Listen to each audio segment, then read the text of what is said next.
Mabuti na lang tumila na yung ulan nung pipila na kami. Kaya naman kahit paano medyo mabilis na ang datingan ng mga pasaheros ngayon. Kaya naman panigurado, saglit lang palagay ko mapupuno agad si Master Gobo.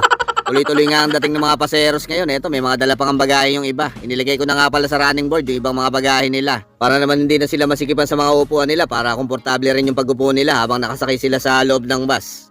Pinakikilala ko nga pala yung mga nagwagwapuhan kong mga kasamahan. Eto, si Paring Mae. Mr. Cupido. Siya nga pala yung konduktor ng biyaheng Papaya. At ito naman si Senyor Pale. Siya naman yung driver ng biyaheng San Jose. Mr. Dream Boy, Mr. Dream Boy. Eh syempre, hindi naman paulit ang driver ko, si Paring Ryan Cry. Siya nga pala yung driver ko sa biyaheng Kabanatuan. Tuloy-tuloy nga lang pala ang dating ng mga pasaheros at eto na nga, nasiting na nga kami.